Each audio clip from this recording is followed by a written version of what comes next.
नमस्कार, ANB news में आपका बहुत बहुत स्वागत है। मैं हूं नवीन पांडे। यूपी की 10 सीटों पर होने वाले उपचुनाव के लिए जोर शोर से तैयारियां चल रही हैं।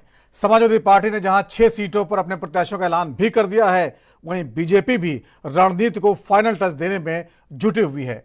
वैसे तो सीएम योगी कई महीने से तैयारियों में लगे हैं। 15 मंत्रियों की एक टास्क फोर्स बनाकर प्रत्येक सीट की अलग अलग रणनीति तैयार की जा चुकी है। लेकिन इस दौरान जो मीटिंगें हुई थी उसमें दोनों डिप्टी सीएम शामिल नहीं हो पाए थे। अब दिल्ली में एक बैठक हो रही है कल, जहां गृह मंत्री अमित शाह, पार्टी अध्यक्ष जेपी नड्डा के साथ यूपी के सीएम योगी आदित्यनाथ, दोनों डिप्टी सीएम, यूपी के बीजेपी अध्यक्ष भूपेंद्र चौधरी, संगठन के महामंत्री धर्मपाल सिंह भी मौजूद रहेंगे। बड़ा सवाल यह है, लोकसभा चुनाव के दौरान बीजेपी से जो रणनीतिक चूकें हो गई थी, इस बार उसकी भरपाई हो पाएगी क्या? यूपी की जिन सीटों पर उपचुनाव हो रहे हैं उसमें से 5 पर एसपी, 3 पर बीजेपी, 1 पर आरएलडी और 1 पर निषाद पार्टी काबिज थी। अब इसे इंडिया बनाम एनडीए के लिहाज से देखें तो दोनों का ही आधा आधा हिस्सा है। लेकिन सीएम योगी की प्रतिष्ठा तब बढ़ेगी जब इसमें से 2/3 सीटें बीजेपी जीत पाएगी। इस लिहाज से चुनौती बड़ी है। इन्हीं सब मुद्दों पर चर्चा करेंगे। हमारे साथ कुछ खास मेहमान मौजूद रहेंगे। उससे पहले देख लेते हैं क्या कुछ कहा गया। क्या रणनीति रहेगी आपकी? सभी विधानसभाएं इंडिया गठबंधन समाजवादी पार्टी जीतेगी। कांग्रेस को बची हुई सीटें देंगे।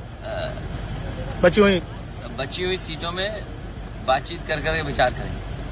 नहीं, देखिए, निश्चित तौर से इस बार का जो चुनाव जो था वो निश्चित तौर से आम जनता लड़ रही थी, आम जनता का चुनाव था और पूरी कांग्रेस पार्टी पूरी शिद्दत और मेहनत के साथ काम किया। मैं इतना कहना चाहूंगा कि कांग्रेस ने मेहनत किया, परिश्रम किया। अब क्या कमियां रह गई, क्या वहां समस्याएं आई, उसकी समीक्षा हो रही है। मीटिंग भी हुई है अभी खड़गे जी के घर पे। आदरणीय राहुल जी खड़गे जी और वरिष्ठ नेतागण बैठे थे। मुझे लगता है कि बहुत जल्द उसकी समीक्षा करके उन चीजों को बाहर निकाला जाएगा और निश्चित तौर से जिन लोगों ने इस तरह की चीजें की हैं, पार्टी जरूर उस पर विचार करेगी। चुनाव आयोग से शिकायत भी कर दी गई है ईवीएम को लेकर के। हाँ, कुछ ऐसी जगह पर कुछ सीटों को खासकर चिन्हित किया है कांग्रेस पार्टी ने।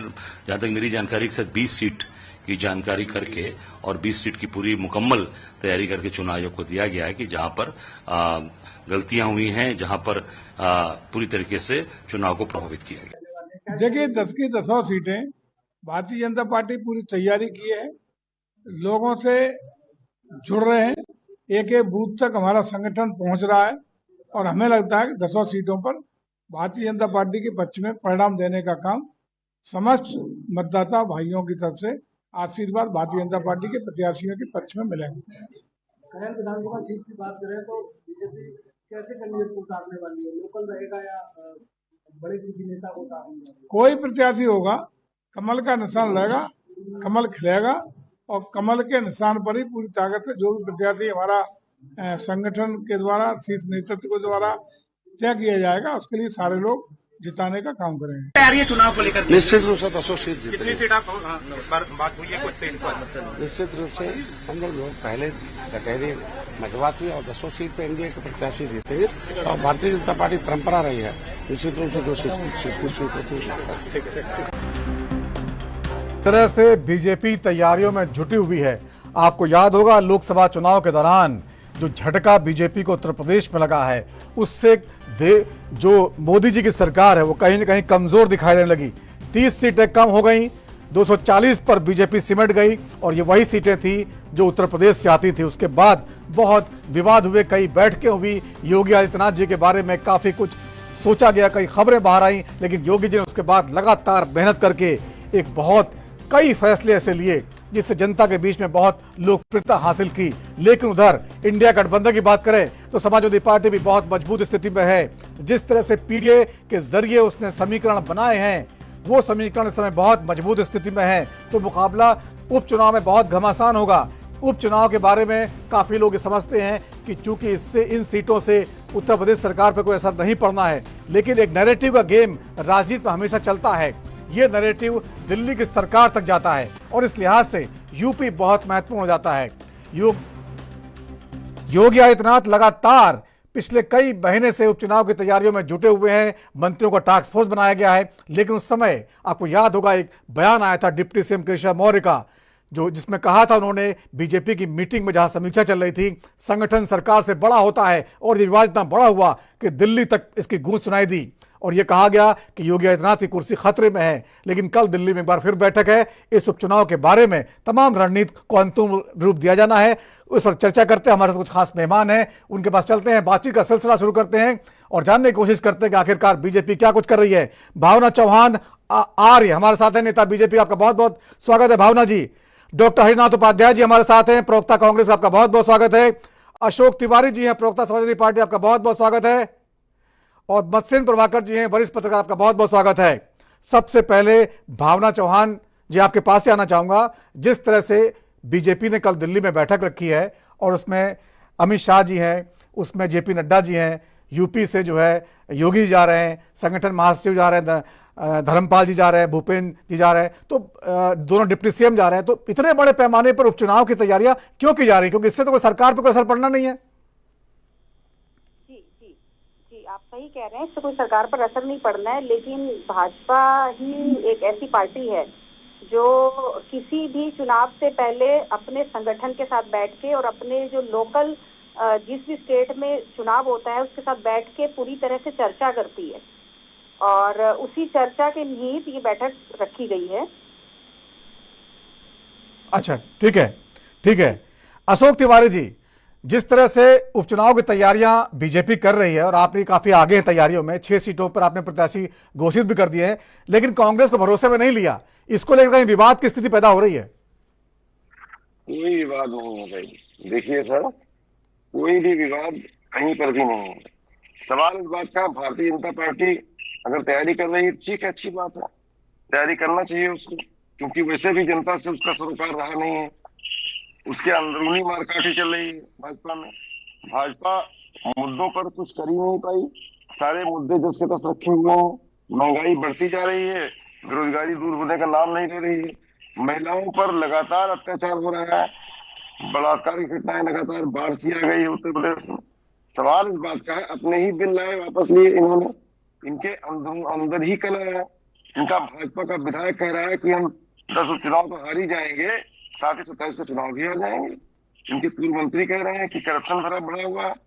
सवाल इस बात का है कि जनता को इनसे कोई उम्मीद नहीं रह गई है उत्तर प्रदेश में, जिसका नतीजा 24 में देख चुके हैं। लेकिन अशोक तिवारी जी, जो बातें आप कह रहे हैं, ये शुरुआत में कुछ थोड़ा बहुत विवाद सामने आए थे, जब डिप्टी सीएम केशव मौर्य जी ने कह दिया था संगठन सरकार से बड़ा होता है, उसके बाद दिल्ली तक गई थी और बहुत सारा हंगामा हुआ था। लेकिन अब काफी चीजें सुधर गई हैं, काफी मीटिंगें हुई दिल्ली में, समझौता हुआ, और योगी जी ने पिछले कुछ समय जो काम किए हैं उसकी काफी चर्चा है, तो इस लिहाज से चुनौती बड़ी होगी। देखिए भाई, ये योगी जी का दिल जानता है कि वो कहां पर खड़े हैं इस समय। ऐसे ही नहीं बटेंगे तो कटेंगे की बात कर रहे हैं, ऐसे ही नहीं ध्रुवीकरण की बात कर रहे हैं। सवाल इस बात का है, मुद्दों से तो उनका कोई रिश्ता ही नहीं रहा है। महंगाई, बेरोजगारी और आरक्षण जो पिछड़ों का हक मारा है, जिस तरह से इन्होंने 69,000 शिक्षक भर्ती डाला हुआ है, और जो है जिस तरह से 30 लाख नौकरियां रिक्त पड़ी हैं, परीक्षाएं लीक हो रही हैं, लगातार हुई हैं। सवाल इस बात का है कि जो है अंदर खाने में भी पिछड़ों को उनका हक नहीं मिल रहा है और दलितों को उनका हक नहीं मिल रहा है। तमाम प्राइवेटाइजेशन कर दिया है, तमाम जो है सरकारी उपक्रम बेच दिए हैं मोदी जी ने। ठीक है, इन सब का बदला निकालेगा। ठीक है, आज पिछड़ा लामबंद है, इसका जवाब ले लीजिए, एक बयान सबका ले लूं, फिर आता हूं आपके पास दोबारा। अशोक तिवारी जी, डॉक्टर हरिनाथ उपाध्याय जी, 4 सीटें बची हैं 10 में से, जो इंडिया गठबंधन की बात करें यूपी में तो 6 पे तो प्रत्याशी घोषित हो गए, और आप जो मांग रहे थे वो भी आपको नहीं मिली, केवल 2 देने वाले हैं आपको। 2 पे आप संतुष्ट है? नवीन जी, देखिए, हमारी पार्टी के प्रदेश इकाई ने हमारी अपनी पार्टी के नेतृत्व संबंध में हमारी समाजवादी पार्टी के नेतृत्व से बात करके सीट का निर्धारण हो जाएगा। सीट का निर्धारण कोई समस्या नहीं है, हम लोग को सीट का निर्धारण करना है, तो हम लोग के प्रमुख हैं। इस तरह से लोकसभा चुनाव में उत्तर प्रदेश को 407 दे रही है, ये चुनाव की 10 सीट के 10 सीट इंडिया गठबंधन को गोली में डालकर इनका जो पिछड़ों के, दलितों के, आदिवासियों के प्रति इनका जो दुर्व्यवहार है, खासतौर से ग्रामीणों के प्रति, केवल मुख्यमंत्री आपकी आवाज में कोई दिक्कत आ रही है उपाध्याय जी, अपना माइक्रोफोन ठीक कर लीजिए, दोबारा आपके पास आता हूं, तब तक रोकना पड़ेगा आपको। मत्स्य प्रभाकर जी, जिस तरह से उत्तर प्रदेश की राजनीति की बात करें तो आपको याद होगा लोकसभा चुनाव में जिस तरह से बीजेपी को यूपी में सीटें कम घट गई, करीब आधी हो गई, उससे मोदी जी की सरकार में बड़ा असर पड़ा और विपक्ष को मौका मिला ये कहने का कि देखिए जो है बीजेपी जो है जीती नहीं है, वो सहयोगियों के दम पे सरकार चला रही है और अब उसके खिलाफ जो है यूपी में हवा चल रही है। अब योगी जी के सामने बड़ा मौका है ये साबित करने का कि ये सब जो है कोई रणनीतिक चूक भले उस समय हो गई थी, लेकिन ऐसा नहीं है, जनता के बीच में जो है वो गलतफहमी हमने दूर कर दी है। और अब हम इसके लिए उनको कितनी सीटें आपको लगता है जीतनी चाहिए 10 में से, ताकि ये भ्रम जो नैरेटिव है वो बदल सके? देखिए नवीन जी, एक बात बहुत स्पष्ट है और वो ये कि कोई भी पार्टी, केवल योगी की ही नहीं, भारतीय जनता पार्टी की बात नहीं, कोई भी पार्टी जब सभी सीटों को लड़ती है तो उन सभी सीटों को जीतने के लिए वह लड़ती है। अब वो कितनी सीटें जीतेगी, जनता का कितनी जीतेगी नहीं पूछ रहा मसीन जी, कितना जीतना चाहिए रणनीति के लिहाज से, जिससे योगी जी की जो छवि है वो मजबूत हो सके? नहीं, मैं तो इसको ये कहना चाहूँ सभी सीटें उनको जीतना चाहिए, लेकिन मेरे कहने मात्र से ये बात नहीं होती। ये है कि जनता की समझ पाती है और जनता को अगर समझा सकने में समर्थ है, जैसा सकारात्मकता जिस प्रकार की दिखाई दे रही है, खास करके कानून व्यवस्था को लेकर के, विभिन्न प्रकार के छोटे मोटे अपराध वो बड़े रूप में भी होते हैं, लेकिन वो व्यक्तिगत या संगठित किस्म के अपराध होते हैं और वो कहीं घटित हो जाते हैं और उनको लेकर चाहे तो बख्श दिया जाता है। जनता से जुड़े हुए मुद्दों को या सरकार सॉल्व करना चाहती है, उनका समाधान चाहती है, उसके लिए वह प्रयास कर रही है। भावना जी, आ रहा हूं आपके पास। कि जनता उसको बेहतर ढंग से समझ रही कि उसके हितों को कौन देख रहा है, कौन देख सकता है और इसके आधार पर अपना जनता निर्णय करेगी। रही दावे की बात, तो दावा हर कोई करता है, वो समाजवादी पार्टी हो, कांग्रेस हो या दूसरे दल हो, वो सब कर रहे हैं और सब अपने अपने प्रयास अपने अपने स्तर से कर रहे हैं। ठीक है मसेन जी, जहां तक बता 5 सीटें जो 10 में से समाजवादी पार्टी की हैं, इसमें जो जिनके सांसद बन गए हैं और खाली हो गई हैं और एक तो जेल चले गए हैं, कानपुर का सीसामऊ की सीट जो है इरफान सोलंकी, तो वो खाली हुई है। तो इस लिहाज से 5 सीटें समाजवादी पार्टी की और 5 ही जो है करीब एनडीए पार्टियों के, 3 बीजेपी की, 1 आरएलडी की और 1 निषाद पार्टी की। तो लड़ाई 50-50 पे कब्जा जमाने की है। तो योगी जी कम से कम 50% से ऊपर निकालेंगे, तब जाके बीजेपी के पक्ष में ये बात बनती। भावना चौहान जी क्या कहना चाहिए, बोलिए। हमारी 10 में से 10 सीटें आ रही हैं। हाँ, वो तो आप कहेंगी, लेकिन कैसे आएंगी? और नहीं, देखिए मैं आपको उसका एक स्पष्ट उदाहरण देती हूँ। आप हरियाणा चुनाव को देखिए, आप हरियाणा के चुनाव को देखिए। हरियाणा चुनाव एक स्पष्ट उदाहरण है हम सबके सामने कि जो यूपी में जो जनता ने गलती दोहराई है और अब दोबारा से नहीं दोहराई जाएगी। देखिए हरियाणा में उसके बाद हमारा बहुमत में वहां पे सरकार आई है, तो यही स्पष्ट करता है कि हम यूपी में भी आ रहे हैं, 10 में से 10 सीटें पा रहे हैं। ठीक है हरियाणा उपाध्याय जी, हरियाणा ने पूरा समीकरण बदल दिया है। अब जो आपका विपक्ष गठबंधन था, वो पहले हरियाणा से पहले जो बार बार जो मजबूत लग रहा था, बार बार राहुल गांधी चुनौती, अब जो है हरियाणा के बाद थोड़ा सा जो है गड़बड़ाया है मामला। आपको लग रहा है कि यूपी में थोड़ा सा कवर कर पाएंगे आप? ठीक है, आज से थोड़ा पांचा झटका तो लगता है, लेकिन हरियाणा चुनाव वो वहां की जनता ही नहीं बचा पा रही है आपको। इस सरकार के चुनाव हार जाए, प्रधानमंत्री जी 3 दिन पहले ही भाग खड़े हो जाए, अगर वहां पर सत्ताधारी पार्टी पुनः सत्ता में वापस आ जाती है, जैसा जो है पचा नहीं पा रही है, ऐसा इलाहाबाद जो तंत्र की जीत हुई है उसके लिए हम लोग लड़ाई लड़ रहे हैं। इस जगह जो ईवीएम का मामला हमारे पार्टी के नेता लोग लेकर चुनाव आयोग के पास गए हैं, देखिए चुनाव आयोग क्या सुनवाई करता है। उत्तर भावना जी अभी आऊंगा, भावना सुन लीजिए पहले, अपने अपने बारे में बोलिए। उत्तर प्रदेश के लोकसभा के इंडिया गठबंधन, समाजवादी पार्टी और कांग्रेस पार्टी के कार्यकर्ता पूरी मुस्तैदी से इस उपचुनाव में भी भारतीय जनता पार्टी उनके सहयोगियों को हरा कर भेजेंगे और हम लोग अपने आत्मविश्वास को फिर से प्राप्त करेंगे, जो थोड़ा बहुत जो है गिरा है थोड़ा सा हरियाणा को लेकर। लेकिन चुनाव में हार जीत लगा रहता है, हम लोग हार मानने वाले नहीं।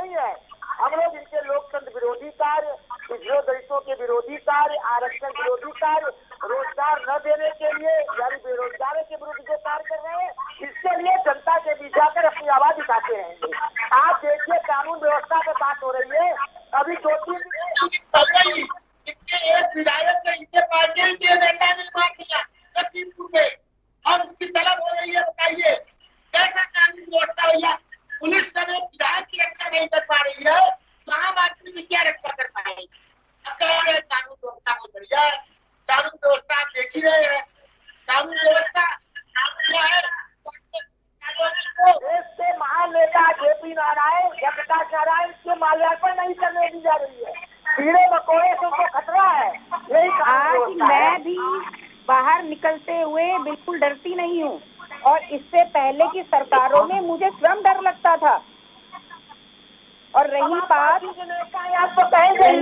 हरियाणा की, आप देखिए हरियाणा वाले समझ गए कि उत्तर प्रदेश में जो एक ठगबंधन हुआ था, जिस तरह से इंडिया नाम का ठगबंधन हुआ था उत्तर प्रदेश में, उससे जनता जो है त्रस्त हो चुकी है, और त्रस्त होके ही उन्होंने हरियाणा में आप सबको एग्जाम्पल दिया है। देखिए हरियाणा चुनाव को हम लोग पता नहीं पा रहे। और देखिए मैं खुद मूलतः हरियाणा से हूँ, और मैं वहाँ बचपन से वहाँ की बताएंगे क्या हुआ क्या नहीं हुआ। ठीक है अशोक तिवारी जी, ये जो लगातार मुद्दे उत्तर प्रदेश में उठाए जा रहे हैं, चाहे जेपी वाला जो अभी कल का मुद्दा हो, ये सब जो है उपचुनाव के मद्देनजर ही अखिलेश यादव जो अचानक एक्टिव हो गए हैं, सड़क पर उतर आए हैं, और जो पीडीए के हिसाब से आपने प्रत्याशी चुने हैं, वो मेरे ख्याल से हरियाणा वाली गलती अखिलेश जी दोहराएंगे नहीं, लेकिन कांग्रेस कमजोर कड़ी है, ये तो मानेंगे आप? देखिए भाई, कम से कम आप एक बड़े पत्रकार हैं, आप ऐसा ना कहिए। मैं तो आपसे पूछ रहा हूँ, आप बताइए ना, मैं तो सवाल पूछ रहा हूँ। नहीं, चुनाव के मद्देनजर न कहिए। पिछले साल भी 2023 में भी आदरणीय अखिलेश जी को गेट लांग करके तब जाना पड़ा था प्रतिमा पर माल्यार्पण करने के लिए। ये तो इनकी साजिश है। ये लोकनायक से नफरत करते हैं, इनको कोई ऐसा बड़ा व्यक्ति से नफरत है जिसने देश के लिए कुछ किया हो, जिसने लोकतंत्र के लिए कुछ किया हो। उन्होंने लोकतंत्र की बहाली कराई थी। एक समय था जब इमरजेंसी का टाइम था, तब संपूर्ण क्रांति का नारा दिया था जेपी ने, और तब जाकर के देश में फिर से एक नई आजादी आई थी और लोकतंत्र बहाल हुआ था हमारे देश में। सवाल इस बात का, इतनी बड़ी क्रांति करने वाले महापुरुष का अपमान करना भाजपा ही कर सकती है, और कोई नहीं कर सकता है इतना बड़ा अपमान। नहीं तो जयप्रकाश जी की मूर्तियां तो लखनऊ में कई जगह पर है ना, तो वहां माल्यार्पण किया भी है अखिलेश जी ने। उसी के अंदर जाके जहां जांच चल रही है, जहां सुरक्षा खतरा बता रहे हैं, वहीं जाना जरूरी है। केवल जेपीएनआईसी में है, लखनऊ में कोई बड़ी जगह पर ऐसी मूर्तियां नहीं लगी हुई, उनको सड़क पर करना पड़ा मूर्ति का जो है माल्यार्पण। क्या बात करते हैं आप? पहले जानकारी इकट्ठा करिए। सच्चाई है तिवारी जी जो हाँ जांच चल रही है जिस परिसर की, तिवारी जी आप सुनिए, आप बुरा ना मानिए। मैं बुरा नहीं मान रहा हूं, मैं केवल आपको जानकारी दे रहा हूं, मैं भी लगातार शो कर रहा हूं। जहां जांच चल रही है, सरकार कह रही है उस परिसर के अंदर दीवार फांद के कूदना जो है, ये इतने बड़ा नेता को शोभा देता है क्या? सर बोलने दीजिए सर। हाँ तो सवाल सुन लीजिए, बोलिए आराम से। 8 साल सरकार को हो गए, अभी तक वो कार्य पूरा नहीं हो पाया। क्या बात करते हैं? इतने घृणित निंदनीय कार्य है। आप ना बोलिए ज्यादा अच्छा है, इस पर कुछ भी ना बोलिए ज्यादा अच्छा है। इतना घृणित और निंदनीय कार्य भाजपा कर रही है। 8 साल होने को आ गए, आज तक वो बिल्डिंग नहीं बन पाई, कंप्लीट हो पाई। और कौन सी जांच चल रही है 8 साल में जो कि पूरी नहीं हो पाई? क्या बात करते हैं? इनकी मनसा खराब है, ये महापुरुषों का अपमान करते हैं, ये इनकी मनसा है। ये लोकनायक जयप्रकाश नारायण जो कि कायस्थों के भी बहुत बड़े लोकनायक हैं, कायस्थों की भी बहुत बड़ी महान विभूति हैं, उनका अपमान कर रहे हैं सर। ये तो इनका ठीक है प्रभाकर जी ये कह रहे हैं कि जयप्रकाश नारायण जी का अपमान किया जा रहा है, ठीक है, तो इनको कोर्ट नहीं जाना चाहिए? कोर्ट में जाके बात करें कि भाई सरकार ये गलत काम कर रही है, जांच नहीं करा रही है पूरी। जनता जनार्दन से बड़ा कौन कोर्ट है? क्या बात करते हैं आप? ठीक है सुन लीजिए, हम क्या बात करते हैं, क्या बात मत बोलिए, ठीक है? क्या बात करने को बुलाया गया आपको, वो तो कायदे से बात करिए तिवारी जी, ठीक है? प्रभाकर जी बोलिए। जी सर, मैं आदरणीय भाव से ठीक है, आपका मौका आएगा तो बोलेगा, ठीक है? मौका देंगे, अभी मौका देंगे। नवीन जी इनको म्यूट कीजिए, और मैं ये कहता हूँ कि जेपीएनआईसी कार्यक्रम अगर सलाहियत नहीं करना था तो उन्हें जो है सबसे पहले इसको विधिक रूप से कायदे से और मैं पूर्व सूचना देनी चाहिए थी, और ऐसी स्थिति में सरकार वहाँ पर व्यवस्था न करती तब तो स्थिति होती। आप अचानक शाम को घोषणा करते हैं और सवेरे करने के लिए पहुंच जाते हैं। हम कहते हैं सड़क पर करने से बेहतर होता कि आपका इतना बड़ा दफ्तर है, वहाँ पर मूर्ति सजा करके वहाँ पर नहीं, मेरा सवाल ये है, अगर ये कह रहे हैं, तिवारी जी कह रहे हैं कि वहां पर 8 साल जांच चल रही है, ठीक है, तो इनको कोर्ट जाना चाहिए, कोर्ट से आदेश लेना चाहिए कि भाई हमें परमिशन दीजिए, हम वहां पर जो है माल्यार्पण करना चाहते हैं। हो गया और आ रहा हूँ तिवारी जी, आ रहा हूँ, दोबारा आ रहा हूँ आपके पास, आ रहा हूँ, 8 साल में आ रहा हूँ आपके पास, आ रहा हूँ, सुन लीजिए पहले पूरी बात। खुद समाजवादी पार्टी उसका अपने काम को भूल गई, इसलिए भूल गई कि उसमें तमाम तरह के विवाद थे और उनको लेकर के समाजवादी पार्टी खुद भी नहीं चाहती कि वो तथ्य जनता के सामने आए। उसमें जिस प्रकार का घालमेल हुआ, जिस प्रकार का बंटाधार करने की कोशिश की गई JPNIC के नाम पर। तिवारी जी आपके पास आ रहा हूँ, उसके बाद सुन लीजिए पहले पूरी बात। अशोक तिवारी सुन लीजिए, अपनी बारी में बोलिए। ये शो में ऐसा नहीं होता है, हंगामा नहीं होता है, यहाँ सबको मौका मिलता है। आप पहली बार आए इसलिए आपको पता नहीं है, आराम से मौका मिलेगा, बहुत समय है, ठीक है। आप बहुत सम्माननीय है मेरे लिए, क्या बात करते हैं आप, बुरा मान गए? नहीं, मैं बुरा नहीं मान रहा, मैं केवल आपको तथ्य से अवगत करा रहा हूँ। अभी दोबारा मौका आएगा आपके पास, ठीक है, बोलिए प्रभाकर जी। मैं ये कहता हूँ कि अब कोई भी काम करने के लिए एक व्यवस्था होती है। अगर हम सरकार की किसी भी स्थिति में किसी भी स्थान पर कार्यक्रम करना चाहते हैं तो सरकार को उस बारे में विधिक तौर पर हम सूचना देते हैं, औपचारिक तौर पर सूचना देते हैं। इस प्रकार की सूचना देने की कोई व्यवस्था नहीं की गई और एकदम से अचानक रात में ये योजना बनाई गई और रात में उसमें के सुरक्षा का ही प्रबंध सरकार कर सकती थी और सुरक्षा का जिस प्रकार का प्रबंध करना था उस प्रकार का प्रबंध उसने किया और इसलिए कि वहां पर किसी प्रकार की अराजकता की स्थिति न पैदा हो। और अखिलेश यादव एक सम्मानित और उच्च सुरक्षा प्राप्त नेता है, उनकी सुरक्षा का दायित्व भी राज्य सरकार पर है, तो राज्य सरकार इसको सुनिश्चित करने के लिए उसने जो कार्य ठीक है प्रभाकर जी, आपने कहा, लेकिन इसमें एक तथ्य ये है कि उन्होंने परमिशन मांगी थी, लेकिन उन्होंने कहा कि जांच चल रही है, इसलिए हम परिसर के अंदर अभी आपको जाने दे नहीं सकते। तो ये बात है। अब अशोक तिवारी जी बताइए आगे। मामला है ये, इसमें आपको निष्पक्ष तरीके से डिबेट करनी चाहिए। हाँ बोलिए निष्पक्ष, हम तो पूरा मौका दे रहे हैं आपको, बोलिए ना, लेकिन सही बात बोलिए। मैं सही बात बोल रहा हूँ भाई, बहुत प्यार से और अदब से बोल रहा हूँ, बहुत विनम्रता से बोल रहा हूँ, मैं विनम्र व्यक्ति हूँ। लेकिन जब दुख होता है, दमन करती है कोई सरकार किसी बात का, तो तकलीफ में बातें निकल जाती हैं, जिसमें मैंने बोल दिया था क्या बात करते हो, मेरे भाईचारे में बोला था, आपको बुरा लग गया। ठीक है बोलिए, बात रखिए, अपने शब्द वापस लेता हूँ, आपको बुरा लग गया, बात रखिए। मैं सच्चाई कहता हूँ कि इतना घृणित काम कोई नहीं करेगा जो ये सरकार कर रही है। इसका उद्देश्य क्या है, आखिर उसके अंदर क्या गाड़ा हुआ जो छिपा रही है, कौन सा ऐसा घृणित काम कर दिया उसके अंदर, वो बिल्डिंग टूट फूट गई है, क्या बात किया उन्होंने, रखरखाव नहीं कर पाया ठीक से उसका, उसमें क्या छिपा रहे हैं ये। और जांच 8 साल होने को आ रहे हैं, कौन सी जांच नहीं हो पाई इनकी, आज कौन सी जांच अभी तक पेंडिंग है, और 8 साल होने को आए, वो बिल्डिंग बन नहीं पाई। 1 साल तो हो गया हमारे अध्यक्ष जी को जो है उसका बिल्डिंग थाम के जाने में, 1 साल हो गया। 1 साल में जीव जंतु इतने पैदा हो गए जो कि सफाई नहीं हो सकती, इतने बड़े बड़े टिन लग सकते हैं, उसमें टिनों का अंबार लग सकता है, इतना खर्चा किया जा सकता है, और जीव जंतु कौन से चीते बाघ आ गए उसके अंदर, उन जीव जंतुओं को हटाया नहीं जा सकता था। यही उत्तर दिया है प्रशासन ने। ठीक है, ठीक है, भावना जी जवाब दीजिए इनको। ये कहूंगी कि ये सिर्फ और सिर्फ अखिलेश जी के द्वारा पॉपुलैरिटी स्टंट है। कहीं ना कहीं आप सब भी जानते हैं और हम भी जानते हैं, उनकी लोकप्रियता खत्म होती जा रही है। तो कहाँ खत्म होती जा रही है? अभी तो उन्होंने लोकसभा चुनाव में इतना अच्छा प्रदर्शन किया है, 4 महीने भी नहीं हुए, लोकप्रियता कहाँ खत्म हो गई? नहीं बिल्कुल, उसके बाद ही तो खत्म हुई है, उस प्रदर्शन के बाद ही।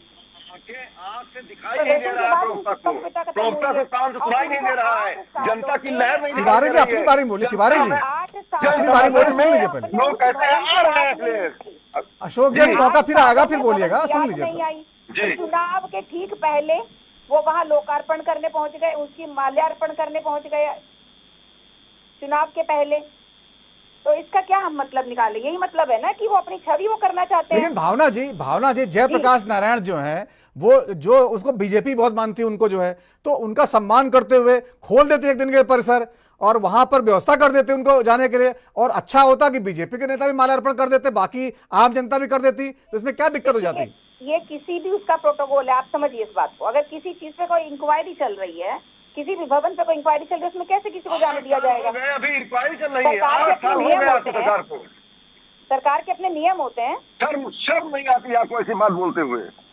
अरे शर्म आपको आनी चाहिए, शर्म आपको आनी चाहिए। लोक नायक जिससे बड़ा कोई कौन होगा जो संपूर्ण काम उसने किया हो, जिसने देश को आजादी दिलाई हो?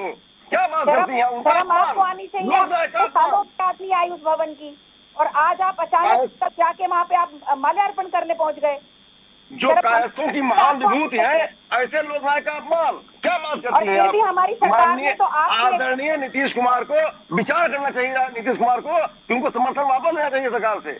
उनके नेता थे, सभी के नेता थे, समाजवादी आंदोलन की उपज है नीतीश कुमार जी। पहले तो आप अपने समर्थन को ठीक करिए, जो इंडिया गठबंधन बनाया, जो महागठबंधन है, पहले आप उसको ठीक करिए, फिर आप किसी और को सलाह दीजिए। से क्या दुश्मनी थी ऐसा क्या कर दिया था लोक नायक ने जिसके लिए उनका अपमान किया जा रहा था? हमारी मात्र पार्टी ऐसी है जिसमें हम सभी का आदर करते हैं। क्या आदर करती हैं आप? जी बिल्कुल आदर करते हैं। आपकी पार्टी नहीं करती। ठीक है, आप करती होंगी। ठीक है तिवारी जी, आपकी बात भी आ गई है, बीजेपी की बात भी आ गई। छोटा सा ब्रेक लेता हूं, ब्रेक के बाद लौटेंगे, इस चर्चा को और आगे बढ़ाएंगे और समझने की कोशिश करेंगे दिल्ली बैठक में क्या कुछ होने वाला है।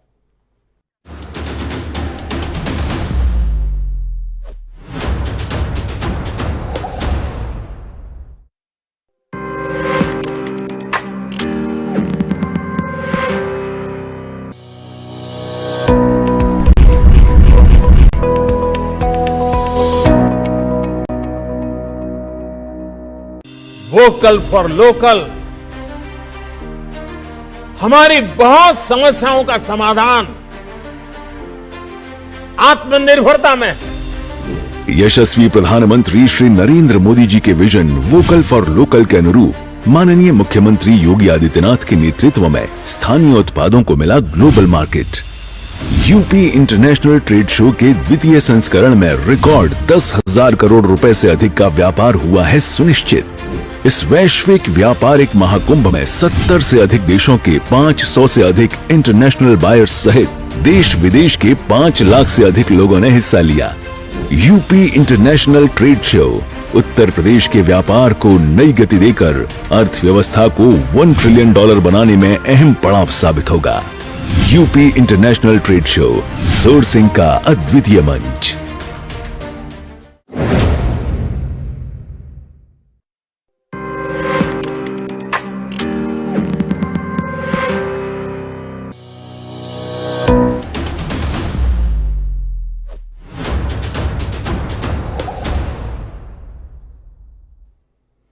और ब्रेक के बाद राजधर्म में एक बार फिर आपका स्वागत है। आज बात कर रहे हैं उत्तर प्रदेश के उपचुनाव जहां होने वाले हैं दिसंबर के महीने में, उसकी तैयारियां जोर शोर चल रही हैं।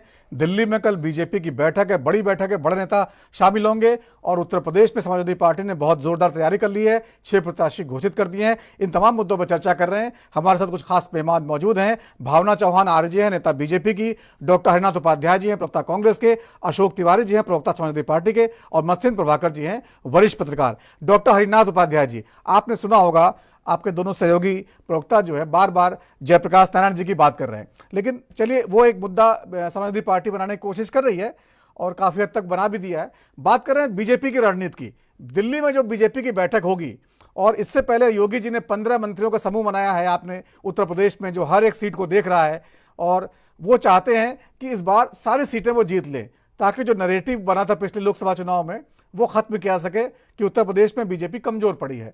ये आपके लिए भी बड़ी चुनौती है। भले सीटों का ज्यादा असर ना होता हो, लेकिन जो नैरेटिव राहुल गांधी जी ने बड़ी मेहनत से तैयार किया है, और हरियाणा में जो काफी कुछ डैमेज हो गया है, हालांकि आपको वोट अच्छा मिला है, रणनीतिक चूंकि वहां हुई, तो आपके लिए भी उत्तर प्रदेश का चुनाव बहुत महत्वपूर्ण होने वाला है।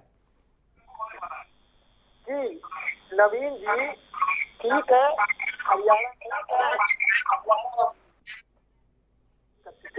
हरियाणा में 40% वोट हमको भी मिला है, 40 उनको भी मिला है। तमाम तंत्र के दुरुपयोग के बाद देखिए उत्तर प्रदेश में जो आदरणीय मुख्यमंत्री योगी चुनाव कर रहे हैं, न इनके संगठन के लोग इनसे खुश है, न केंद्र के लोग खुश है। बीच में गुटबाजी बढ़ी थी, ठीक है, इस समय शांत करा लिया गया है, लेकिन ये दूसरे का पैर खींचने में लगे हैं। क्या केशव प्रसाद मौर्य जी हो, चाहे ब्रजेश हो, ये लोग अंदरूनी रूप से योगी जी को कमजोर करना चाहते हैं, योगी जी लोग कमजोर करना चाहते हैं। अमित शाह वहाँ केंद्र में पड़े ही है, ये लोग आपस में ही लड़ाई कर रहे हैं। इनके गठबंधन जैसे निषाद पार्टी के संजय निषाद जी और जयंत जी मांग रहे हैं, अब ये लोग आपस के ही गठबंधन में अभी नहीं निर्णय कर पाए, हमारे गठबंधन की बात करते हैं। देखिए उत्तर प्रदेश में किस तरह से आरक्षण को लेकर, रोजगार को लेकर, महंगाई को लेकर किस तरह से तुष्टीकरण की राजनीति चल रही है, इन सब बातों मुख्य रूप से बेरोजगारी, महंगाई और जो सुपर कानून व्यवस्था को लोग बहुत समझ करते हैं। आप देखिए रोज ही जिसका चोर आपको मार दे रहा है, किसी प्रकार का कानून कोई डर ही नहीं रह रहा है। अगर भारतीय जनता पार्टी से आती है या किसी का विशेष का है उसको छोड़ दिया जा रहा है, किसी का विशेष का कर दिया जा रहा है, सामाजिक रूप से जो चाहे जीता हो। तो उत्तर प्रदेश की जनता अब देखिए, अब वहाँ नजदीकपुर में हमने आपसे बात कहा, कुर्मी समुदाय के जिस तरह से ठाकुर समुदाय के लोगों ने मारा पूरी तरह से, इससे पिछड़ों में तो नाराजगी बढ़ गई है। लेकिन जनपद के आसपास के पिछड़े काफी नाराज है कि इन लोगों का इस तरह से बढ़ गया है के सोजाती लोगों का कि विधायक कुमार के लिए किया गया। तो यही मैं कहना चाहता हूँ कि जात के नाम पर, धर्म के नाम पर जिस तरह से बंटवारा कर रहे उत्तर प्रदेश में, उस तरह से उत्तर प्रदेश की जनता चुनाव में हराकर उसको सबक देगी और 2027 में भी विधानसभा के चुनाव में गठबंधन को। ठीक है भावना जी, देखिए काफी हद तक बातें सही कह रहे हैं डॉक्टर उपाध्याय, क्योंकि आपने देखा होगा संगठन सरकार से बड़ा है। जिस तरह से केशव मौर्य जी ने कहा, उसके बाद जो लगातार सीएम योगी जी ने बैठकें बुलाई उसमें वो नहीं गए, कहीं दिल्ली दौरे पे थे, कहीं अलग थे। तो एक मैसेज गया कार्यकर्ताओं में भी कि जो है योगी जी को थोड़ा अलग थलग करने की कोशिश हो रही है। हालांकि जो आला कमान है, दिल्ली का आला कमान, उन्होंने बहुत कोशिश करके दोनों में एकता करवाई है पिछले काफी समय से, और मैसेज दिया कि नहीं योगी जी बने रहेंगे, और योगी जी ने बहुत सारे काम किए।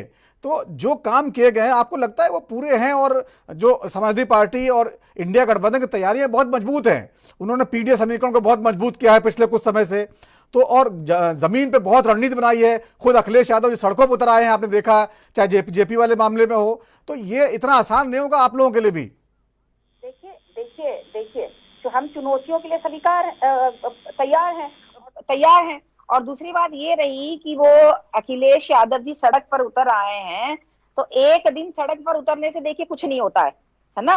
और रही बात, हमें बस इतना पता है कि हम 100% वापस अपनी 10 की 10 सीटें जीत रहे हैं।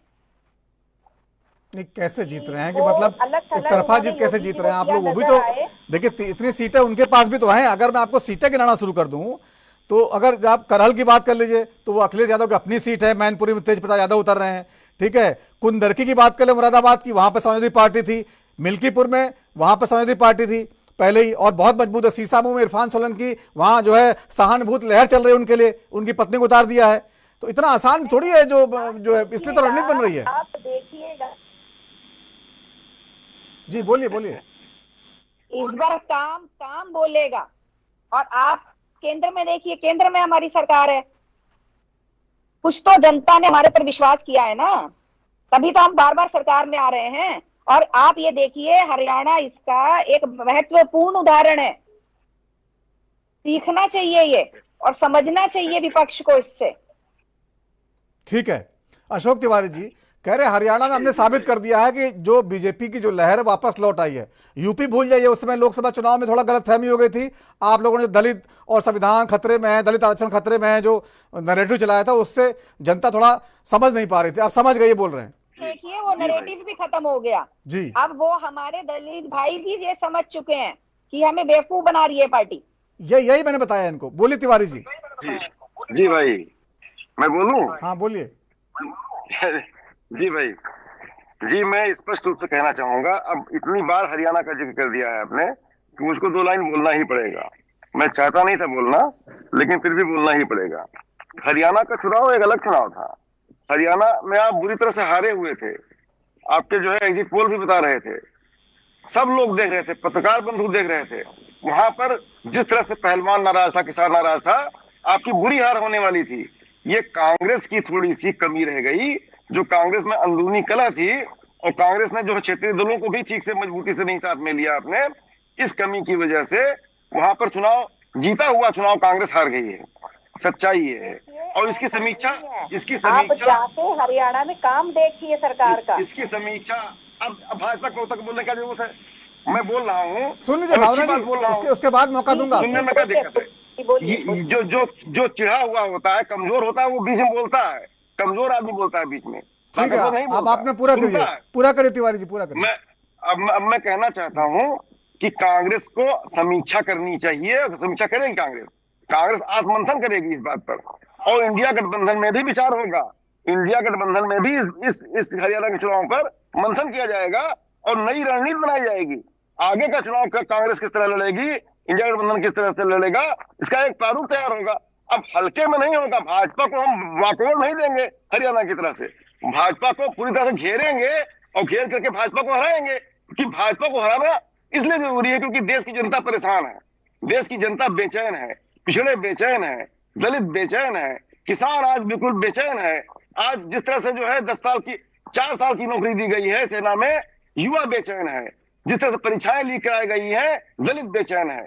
सवाल इस बात का है, जिस तरह से आधी आबादी को महंगाई की मार झेलनी पड़ रही है, किसान रसोई नहीं चला पा रही है आधी आबादी, वो बेचैन है। और जिस तरह से महिलाओं के साथ बलात्कार की घटनाएं लगातार बाढ़ सी आ गई है, पूरा देश और पूरा प्रदेश, उत्तर प्रदेश में खास तौर से हाहाकार मचा हुआ है बलात्कार घटनाओं से।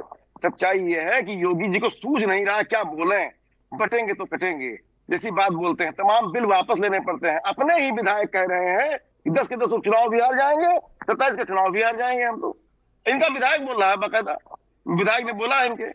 और जो है पूर्व मंत्री ने बोला है कि हमारे पूर्व मंत्री ने बोला है कि जो है हमारा जो है करप्शन है तहसीलों में। सवाल इस बात का है, इनके अपने ही लोग ऐसी बात बोल रहे हैं, अपने ही लोगों में मारकाट है। डिप्टी सीएम कुछ कह रहे हैं, सीएम कुछ कह रहे हैं। अब जाकर किसी तरह से जोड़ा गया है, हमारी पार्टी के आदमी की बात नहीं पता है, जाती है, और आपको ऐसे जोड़ने पर गांठ पड़ जाती है।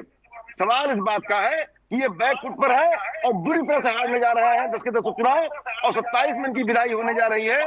जन सामान्य में चर्चा है कि अखिलेश आ रहे हैं। भाई मैं स्पष्ट कह रहा हूं, जहां हम जाते हैं, जहां अखिलेश जी जा रहे होंगे, अखिलेश जी आ रहे हैं। 27 में चाय की दुकान पर चर्चा है, पान की दुकानों पर चर्चा है कि 27 में अखिलेश आ रहे हैं और योगी जा रहे हैं। बस यही इतनी सी बात है। ठीक है भावना जी बोलिए। जी इनको बहुत बड़ी गलतफहमी है और कि अखिलेश जी आ रहे हैं और योगी जी जा रहे हैं। आप 27 में देखिएगा 100% आ रहे हैं योगी जी। जनता का पूरा समर्थन है उनको। सिर्फ उत्तर प्रदेश में नहीं, हर प्रदेश में जनता का समर्थन है। लहर चल रही है अखिलेश की लहर है उत्तर प्रदेश में इस समय। योगी जी बेचैन है, सच्चाई है। देखिए ऐसी लहरें बहुत चलती हैं, ऐसी लहर हरियाणा में भी चली थी। 24 में दिखा दिया, हरियाणा में मैं बता दिया, पूरा सिनेरियो बता दिया हरियाणा का। हरियाणा में अब आप जीत लिए। अब आगे वो आएगा, आगे कांग्रेस को ऐसी गलती नहीं करने देंगे हम लोग। बोलते जाइए उसके लिए, कांग्रेस को ऐसी गलती नहीं करने देंगे आगे जो गलती हो गई है हरियाणा में। जी अरे ऐसा नहीं है, आप देखिएगा लहर हमारी ही चलेगी।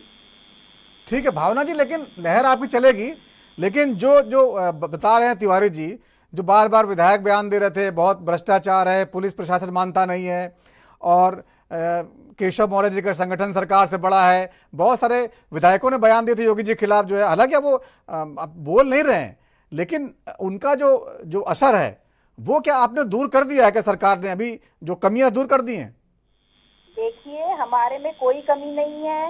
योगी जी को हर विधायक का, हर बीजेपी के आदमी की पूरी फुल सपोर्ट है, और ये आप अब आने वाले चुनाव में देखेंगे। बस मैं इतना ही कहना चाहूंगी, आने वाला चुनाव सब स्पष्ट कर देगा।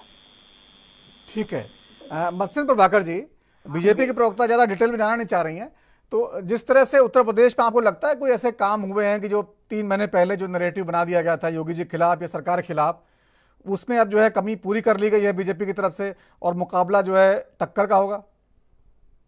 रवि जी, आप और हम सब जानते हैं इस बात को बखूबी कि राजनीतिक क्षेत्र में जिस प्रकार की बातें होती हैं उससे ज्यादा बातें हम लोग प्रचारित करते हैं, और प्रचारित करने का मीडिया का अपना एक अलग तरीका होता है।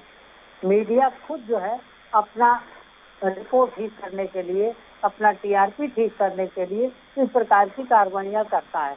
वास्तविक रूप में बात को बतंगड़ बनाया जाता है। कभी किसी प्रकार की एक बात आ जाती है, कोई किसी कुंठा की वजह से या किसी शोध की वजह से किसी प्रकार का बयान दे देता है, तो वह संगठन को और संगठन की रीतियों को प्रभावित नहीं करता है और न इससे कोई बड़ा अंतर पड़ता है। अगर इस प्रकार का अंतर पड़ता तो अब तक देश के विभिन्न भागों में दिखाई देता, लेकिन देश के विभिन्न अंचलों में आप देख रहे हैं कि जिस प्रकार से भारतीय जनता पार्टी के प्रति जन समर्थन बढ़ रहा है, वह कश्मीर से लेकर के आप देखिए और कन्याकुमारी तक की स्थिति है। और हम पहले भी कह चुके हैं आपके यहाँ चर्चा की कि अरुणाचल प्रदेश से लेकर के अहमदाबाद तक वो स्थिति है। तो जब ये स्थिति जहाँ बढ़ रही है, जन समर्थन बढ़ रहा है कि जन समर्थन आज नहीं तो कल निश्चित तौर पर पेबल होगा, ये निश्चित तौर पर उनके लिए फ्रूटफुल होगा। और भारतीय जनता पार्टी आज जिस स्थिति में आई है वह 100 साल के संघर्षों के बाद आई है। एक विचारधारा ने 100 साल का संघर्ष किया और 100 साल का संघर्ष बीतने के बाद भारतीय जनता पार्टी ने आज वो मकाम हासिल किया। दूसरी किसी भी पार्टी ने वह स्थिति नहीं की है। ठीक है, कांग्रेस 140 साल लगभग पुरानी पार्टी हो रही है, 139 साल बीत गए, लेकिन आप देखें तो ये विश्लेषण करने, समीक्षा करने, गलतियों को सुधारने की बातें तो करते हैं, लेकिन गलतियों को कभी सुधारने की किसी प्रकार की कोई कोशिश नहीं की। और अतीत में भी अगर आप जाइए तो एक भावनात्मक उद्रेक था जो श्रीमती गांधी की हत्या के बाद पैदा हुआ था राजीव गांधी के प्रति, लेकिन उस प्रकार की स्थिति फिर देश में कभी नहीं आई। पीवी नरसिंह राव की सरकार रही हो या उसके बाद फिर तो कभी कोई स्थिति आई नहीं। कांग्रेस की जो सरकार रही मनमोहन सिंह के नेतृत्व में, उसके बारे में भी आपने देखा।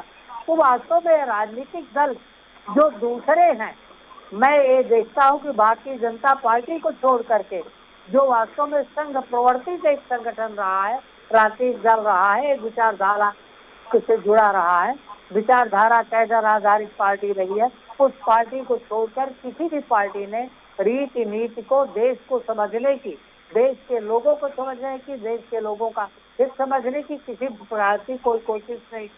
और उसी का परिणाम आज है कि कोई यहाँ खंड के रूप में पड़ा है, कोई वहाँ खंड के रूप में।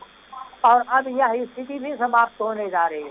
जो स्थिति बन रही है आज विभिन्न क्षेत्रों, मैं एक बात कहता हूँ नवीन जी, इसको सुन लीजिए, और मत का समर्थन या आंकड़ों के हिसाब से प्राप्त कर लेना एक अलग बात है, लेकिन उसका प्रभाव क्या पड़ रहा है जनता पर, उसका प्रभाव क्या पड़ रहा है जनता के भीतर, उसकी सुविचारों की क्या आ रही है। और बाद में एक रोना आपका होता है, कभी ईवीएम का होता है, कभी संवैधानिक संस्थाओं को लेकर के आप लोकतंत्र के नाम पर, लोकतंत्र की दुहाई दे करके संवैधानिक संस्थाओं की सुरक्षा पर सवाल उठाते हैं।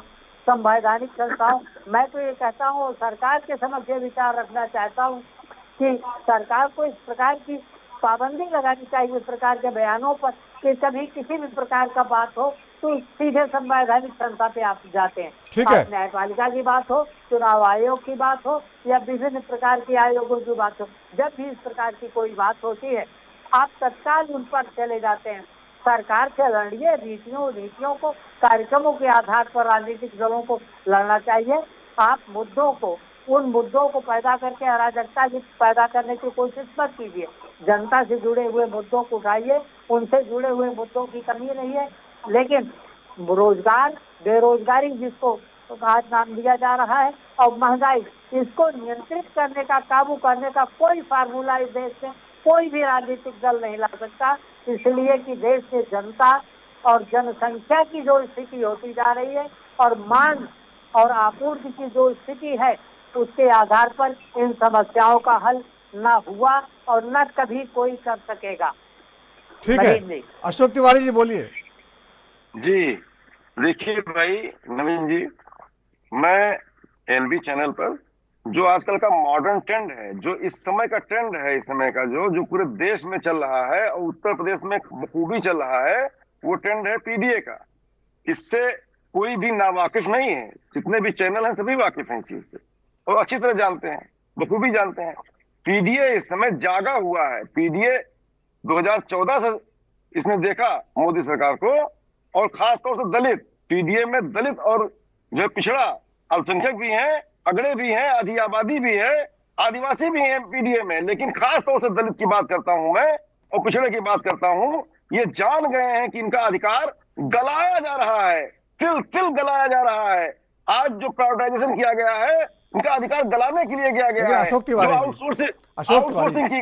तथ्य सुन लीजिए। आपकी बात हो सकता है सही हो, लेकिन हरियाणा चुनाव में तो दलितों ने बीजेपी को वोट दिया, यादवों ने बीजेपी को वोट दिया। वहां पर मैंने साफ कह दिया, वहां पर कांग्रेस की भूल की वजह से कांग्रेस ने सभी को साथ लेकर के चुनाव नहीं लड़ा।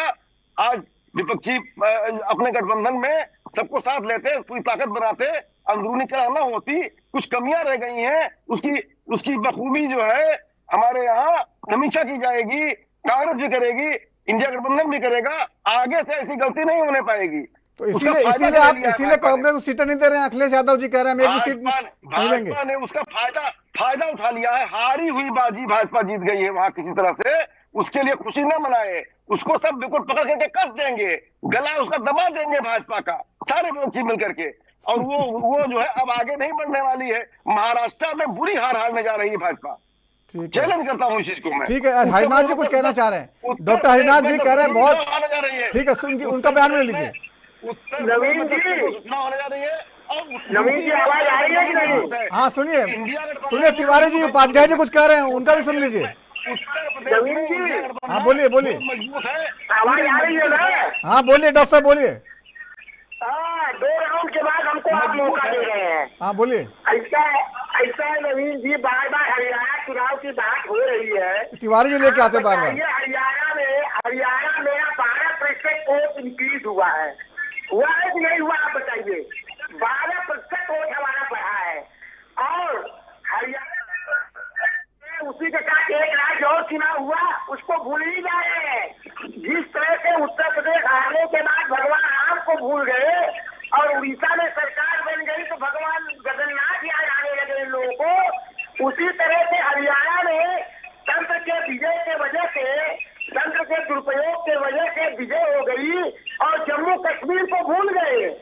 जम्मू कश्मीर इनको बहुत याद आती थी, और जम्मू कश्मीर में बुरी तरह से हारे। वहां की बात एक बार नहीं कर रहे नवीन जी लोग कि जम्मू कश्मीर में हारे। 2 राज्य में से एक राज्य में इनकी बुरी तरह हार हुई, एक राज्य में कांग्रेस के 12% वोट बढ़ने के बाद भी और 9 मंत्री के आने के बाद भी जनता के अविश्वास इनके ऊपर इतना था, फिर भी इनकी सरकार बन रही है तंत्र के दुरुपयोग की वजह से, और ये हरियाणा को बार बार याद कर रहे हैं। देखिए उत्तर प्रदेश में जिस तरह से इन्होंने अभी आगे ही एक पेपर में हम पढ़ रहे थे कि आयोग निगमों के अध्यक्ष सदस्यों की नियुक्ति पर रोक लगाया है संगठन के लोगों ने। कहा मुख्यमंत्री जी स्वजाति लोगों को लाभ पहुंचा रहे हैं, पिछड़े दलितों, आदिवासियों और ब्राह्मणों का हक मारा जा रहा है, इसको तुरंत हटाइए, नहीं उपचुनाव में गलत प्रभाव पड़ेगा। देखिए 2.5 साल के ऊपर सरकार बने हो गया, शिक्षा विभाग हो चाहे अन्य कोई विभाग हो, किसी विभाग में, शिक्षा विभाग में एक नौकरी नहीं हुई है, शिक्षा विभाग में एक नियुक्ति नहीं हुई है, और पेपर लीक ऊपर से होता रहा है। तो प्रदेश की जनता, युवा, बेरोजगार, ये सब कोई भूला नहीं है नवीन जी। उपचुनाव में इसका जवाब देंगे। वो तो केंद्र सरकार मुख्य रूप से मोदी जी के लिए चुनाव था, फिर भी उत्तर प्रदेश में लोगों ने हराया।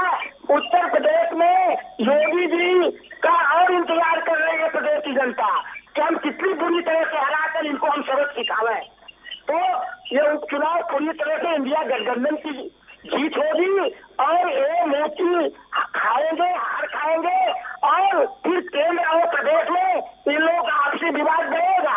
उसी में मुख्यमंत्री योगी जी को हटाने का भी प्रयास चलेगा। हम बता रहे हैं इस समय एक हरियाणा राज्य की विजय तंत्र की वजह से हो गई। इतना ये लोग इतरा रहे हैं, इतना इतरा रहे हैं, और ये नहीं देख रहे हैं कि कांग्रेस पार्टी के 12% वोट बढ़ गया हरियाणा।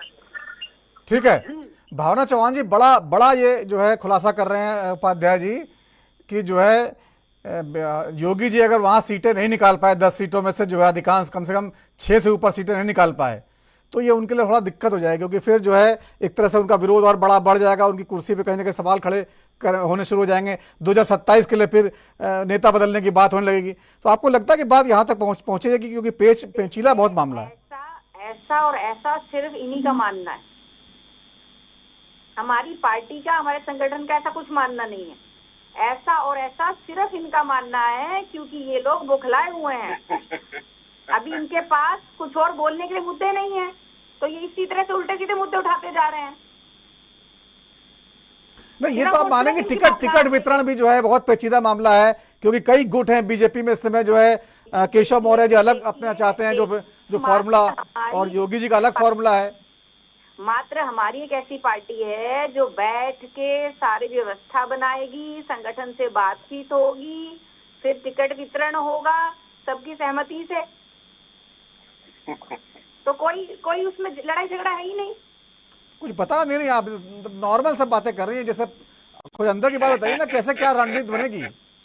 देखिए अब वो सबके सामने नजर आ जाएगा ना थोड़े दिन बाद, जब हमारी सरकार बनेगी। फिर ये इसी तरह से, जैसे अब ये बार बार कहते हैं कि हम हरियाणा की बात कर रहे हैं, अभी जैसे इन्होंने हरियाणा में बताया कि कांग्रेस किस लिए आ रही, इन्होंने एक वो निकाला अपना, तो उसके बाद भी फिर ये अपना एक वो निकालेंगे। जब हमारी फिर से सारी सीटें आएंगी, उसके बाद ये उस पर विचार मंथन। तिवारी जी अपनी रणनीति खोलना नहीं चाह रहे हैं, वो सब आप लोग सब बता दे रहे हैं, वो पीडीए हमारा है, हमारा ये वोट बैंक है, वो छुपा के रखेंगे सब। उनके पास कुछ है ही नहीं है, इस समय खाली हाथ है भाजपा। देखिए ऐसा उत्तर प्रदेश में भाजपा खाली हाथ है, वो क्या बताएंगे, बताने के लिए कुछ है ही नहीं उनके पास। भरे हैं, जनता से मीलों दूर जा चुकी है। उल्टे सीधे मुद्दे भारतीय जनता पार्टी जनता से कोसों दूर है इस समय। भाजपा के दोनों हाथ खाली है उत्तर प्रदेश में इस समय। जी देखिए, ऐसा आपका मानना है हाथ खाली है, हमारे हाथ भरे हुए हैं, जनता हमारे साथ है। कौन कौन सीटें तिवारी जी मजबूत है आपकी? कौन सीटें मजबूत लग रही है आपको? देखिए, किसान आपके साथ नहीं है पूरी तरह से, वो मारा पीटा गया है किसान। युवा आपके साथ नहीं है, बेचैन है नौकरी पाने के लिए। आपके साथ दलित नहीं है, आप पास पिछड़े 69,000 शिक्षक प्रति डाला की मार झेल रहे हैं, पिछड़े आप साथ बिल्कुल है ही नहीं, पूरी तौर पर हमारे साथ है। दलित हमारे साथ है, क्या आप साथ है? आपका कुछ है ही नहीं। यहाँ तक कि ब्राह्मण भी हमारे साथ है, ब्राह्मण का भी उत्पीड़न हुआ है आपकी सरकार में, ब्राह्मण भी हमारे साथ है, और वैश्य भी हमारे साथ है, अगड़े भी, जो समाजवादी अगड़े हैं वो हमारे साथ है। अगर इतनी जमात हमारे साथ न होती तो इतना बड़ा चुनाव 2024 का मोदी जी का अंतर न घट जाता, राजनाथ सिंह का अंतर न घटता जीतने का। आज किसी तरह से अपनी इज्जत बचा पाए हैं, जीत पाए हैं।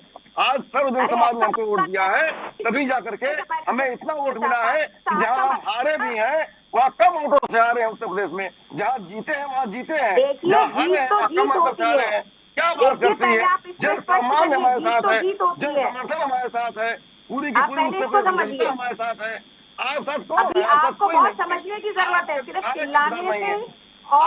चिल्लाने से और हमारे बारे में बोलने से आपका पूर्व मंत्री अलग हो रहा है, आपके यहाँ अंदर मारकाट मची हुई है। जब कोई चीज दीवार को, जब किसी बिल्डिंग को गिरना होता है, हमारी पार्टी की तरफ से ऐसा कुछ नहीं है, ये सब आपका मानना है। जी, आज आपकी गिरावट है, आपका पतन हो रहा है भाजपा का उत्तर प्रदेश में इस समय। जी, लेकिन भावना जी जो लोकसभा चुनाव के दौरान जो नैरेटिव बना था, लोकसभा चुनाव के दौरान जो विपक्ष ने नैरेटिव बनाया था कि बीजेपी कहीं ना कहीं संविधान बदल देगी और दलितों का आरक्षण छीन लेगी, ये जो दो नैरेटिव थे इसने बड़ा नुकसान पहुंचाया था। आपको लगता है ये खत्म कर दिए हैं बीजेपी ने जो है? 100% संविधान बगैर बदले ही आरक्षण छीन रहे हैं, बगैर संविधान बदले ही आरक्षण को गालिब कर रहे हैं, आरक्षण को ढीला कर रहे हैं, आरक्षण को कमजोर कर रहे हैं। जी, आउटसोर्सिंग करा रहे हैं, प्राइवेटाइजेशन कर दिया, यही है आरक्षण का कमजोर करना। जी, लेकिन कानून व्यवस्था सुधरी तिवारी जी यूपी की? कानून व्यवस्था क्या सुधरी, खाक सुधरी? जब लगातार बलात्कार हो रहे हैं, महिलाएं सुरक्षित नहीं है, आए दिन हिंसा की घटनाएं हो रही हैं, कानून व्यवस्था पूरी ध्वस्त हो गई है। उत्तर प्रदेश की चौपट है, अब किसी को दिखे ना दिखे, कानून व्यवस्था ध्वस्त हो गई है, कानून व्यवस्था चौपट हो गई है। जी, आप आज सरकार में फेक एनकाउंटर किए जा रहे हैं, गलत एनकाउंटर हो रहे हैं। आज घर से उठा करके जिसको उठा लो घर से और उनकाउंटर कर दो। जी, क्या बात करती हैं आप? ठीक है, आज एनकाउंटर भी फेक हो रहे हैं। ठीक है। देखिए, ये बहस तो समाजवादी पार्टी और बीजेपी की चलती रहेगी, लेकिन दिल्ली में बहुत मजबूत तैयारियां चल रही हैं और योगी जी के लिए बहुत कठिन चुनौती है। भले उपचुनाव है, लेकिन 2027 की डगर इन्हीं उपचुनावों से होकर निकलेगी। बहुत बहुत धन्यवाद इस चर्चा में शामिल होने के लिए आप सभी मेहमानों का। तो राजधर में जितना ही वक्त छोटे से ब्रेक का है और ब्रेक के बाद भी खबरों का सिलसिला जारी रहेगा। नमस्कार।